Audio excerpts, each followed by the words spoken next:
പുണ്യാത്മാക്കളെ, വിചാരധാരയിലേക്ക് ഏവർക്കും സ്വാഗതം. ഇന്നത്തെ വിഷയം എന്താണ് പ്രാരബ്ധം എന്നതാണ്.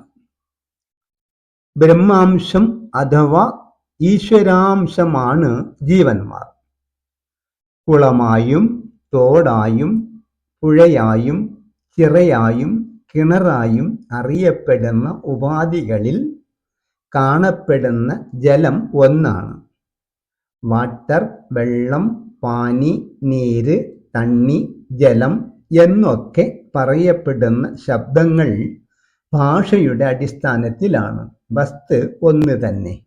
അതുപോലെ പലതായ ജീവന്മാർ അവരുടെ കർമ്മഫലനിൽ നിന്നും ഏത് ശരീരമാണ് സ്വീകരിക്കേണ്ടത് അതിനനുസരിച്ചുള്ള ഫലനുമായി ശരീരം സ്വീകരിക്കാൻ യാത്ര പോകാൻ ടിക്കറ്റ് ബുക്ക് ചെയ്ത് ഓക്കെ ആയി കിട്ടാൻ വേണ്ടി കാത്തിരിക്കും പോലെ കാത്തിരിക്കുന്നു. കാലമാവുമ്പോൾ അർഹിക്കുന്ന പിതാവിൽ ഭക്ഷണ രൂപത്തിൽ പ്രവേശിക്കുന്നു.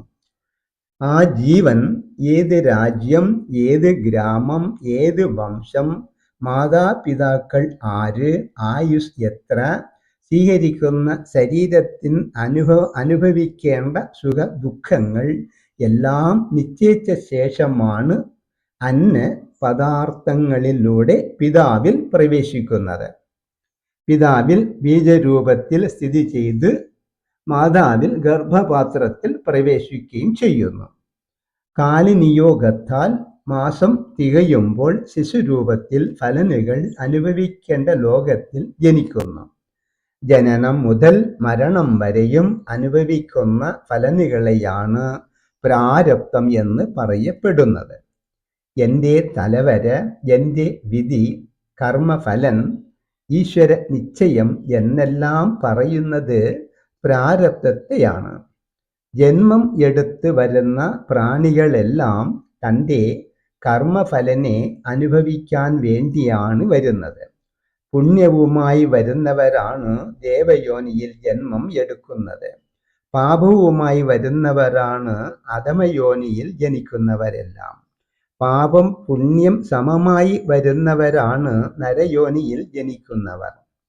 പ്രപഞ്ചത്തിൽ 80% അധമയോനിയിൽ ജനിക്കുന്നവരാണ്. മരം, ചെടി, കൊടി, പക്ഷി, മൃഗാദി, ഇഴ, ജല ജീവികൾ, കൃമി, കീടങ്ങൾ അസംഖ്യമായി കാണാമല്ലോ. ഇവയെല്ലാം അധമയോനികളാണ്.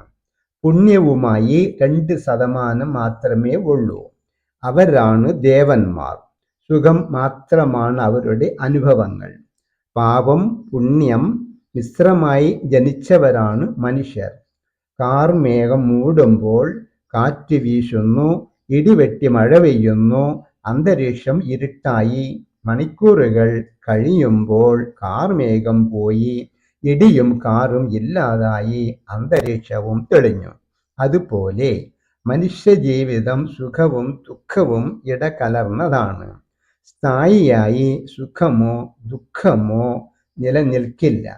ജീവിതം മുഴുവനും സുഖം മാത്രം അനുഭവിച്ചവരായും അതുപോലെ ദുഃഖം അനുഭവിച്ചവരായും കാണാനാവില്ല.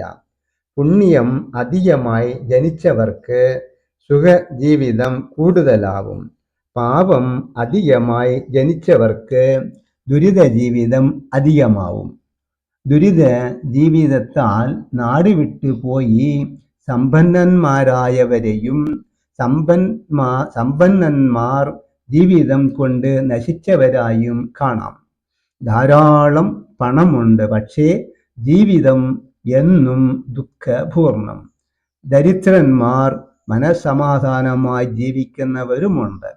അധികം പുണ്യവുമായി വരുന്ന ജീവൻ ധനവാന്റെ കുലത്തിൽ ജനിക്കുന്നു. പാപം അധികമായി വരുന്നവൻ ദരിദ്രന്റെ കുലത്തിൽ പിറക്കുന്നു. കാലഗതിയെ ആർക്കും അറിയാൻ സാധ്യമല്ല. ചില കുടുംബം മക്കളുണ്ടായതോടെ പാപ്പരാകുന്നു. ചില കുടുംബം മക്കളുണ്ടായതോടെ സമ്പന്നരാകുന്നു. ഒരു കുട്ടികളും ജനിക്കുമ്പോൾ കുറ്റക്കാരല്ല, അധർമ്മികളോ അല്ല.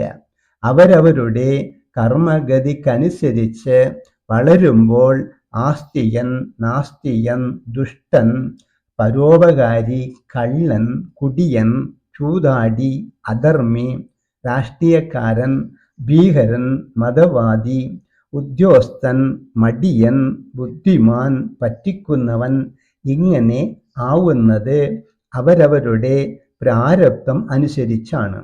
ആരും കുറ്റം പറയാൻ ഇല്ല.